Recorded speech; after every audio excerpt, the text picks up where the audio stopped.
भारत और विश्व इतिहास में 13 सितंबर की प्रमुख घटनाएं। 1947 में भारत को आज़ादी के साथ साथ कई समस्याएं भी मिली थी। इनमें से एक बड़ी समस्या रियासतों के विलय की थी। ज़्यादातर रियासतें भारत में आसानी से शामिल हो गई थी, लेकिन कुछ रियासतें ऐसी थी जो आज़ादी की घोषणा कर चुकी थी। इनमें से एक रियासत थी कश्मीर, जो आज भी भारत पाकिस्तान के टकराव का मुद्दा बना हुआ है। इन रियासतों को भारत में शामिल कराने की जिम्मेदारी मिली थी सरदार पटेल को। कश्मीर के राजा हरि सिंह ने अपनी रियासत जम्मू कश्मीर को स्वतंत्र रखने का फैसला लिया। हरि सिंह का मानना था कि कश्मीर यदि पाकिस्तान में मिलता है तो जम्मू की हिंदू जनता के साथ अन्याय होगा, अगर भारत में मिलता है तो मुस्लिम जनता के साथ अन्याय होगा। भारत की आज़ादी के 2 महीने पहले जब लॉर्ड माउंटबेटन ने कश्मीर के राजा हरि सिंह से कहा था कि यदि वे पाकिस्तान के साथ जाने का फैसला करते हैं तो भारत कोई दखल नहीं देगा। यह बात लॉर्ड माउंटबेटन के राजनीतिक सलाहकार रहे वीपी मेनन की किताब integration of the India status में लिखी है। सरदार पटेल भी हैदराबाद के बदले पाकिस्तान को कश्मीर देने के लिए राजी थे। 13 सितंबर 1947 की सुबह पटेल ने रक्षा मंत्री बलदेव सिंह को चिट्ठी लिखी कि कश्मीर चाहे तो पाकिस्तान में शामिल हो सकता है।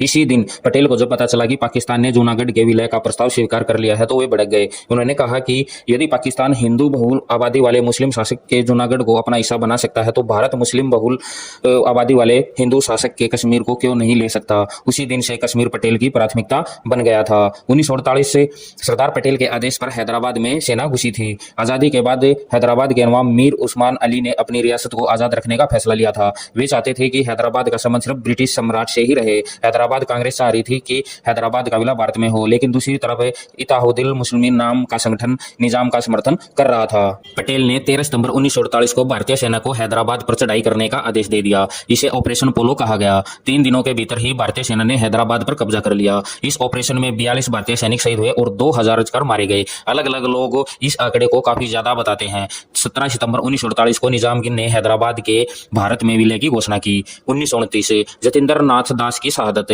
भगत सिंह, राजगुरु और सुखदेव की शहादत को हम शहीद दिवस के तौर पर याद करते हैं, लेकिन उनके ही साथी थे जतिंदर नाथ दास, जिन्होंने जतिंदा भी कहा गया था। 27 अक्टूबर 1904 को जन्मे जतिनदास 16 साल की उम्र में ही आजादी के आंदोलन में जुड़ गए थे।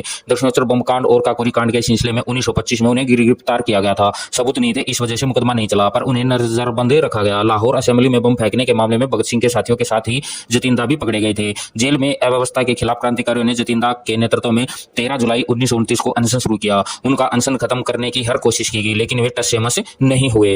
हड़ताल के 63वें दिन जतिन दास के कहने पर एक साथी ने एकला चलो रे और फिर वंदे मातरम गाया। यह गीत पूरा होते ही जतिन दा ने 13 सितंबर 1929 को सिर्फ 24 साल की उम्र में दुनिया से विदाई ले ली।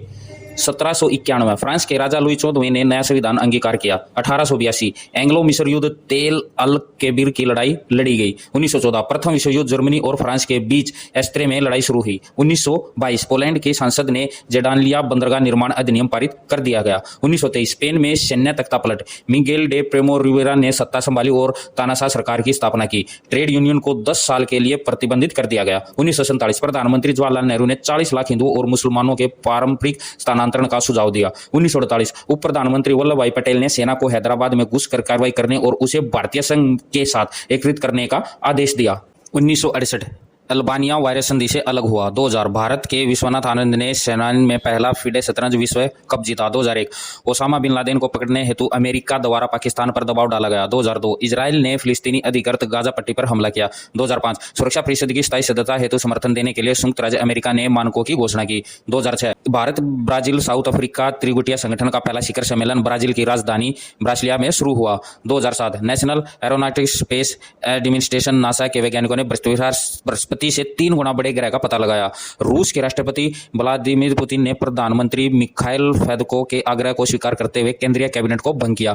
2008 दिल्ली में 3 स्थानों पर 30 मिनट के अंतराल पर एक के बाद एक 4 बम विस्फोट हुए। इसमें 19 लोगों की मृत्यु और 90 से अधिक घायल हुए। 2009 लोकसभा में एंग्लो इंडियन समुदाय के प्रतिनिधि के रूप में कोची के चार्ल्स डायर को मनोनीत किया गया। चंद्रमा पर फर्श खोजने का इसरो नासा का अभियान असफल हुआ। 2013 तालिबान आतंकवादियों ने अफगानिस्तान के हेरत शहर में संयुक्त राज्य अमेरिका के वाणिज्य दूतावास पर हमला किया, जिसमें अफगान नेशनल पुलिस के 2 जवानों की मौत हो गई और 20 लोग घायल हो गए।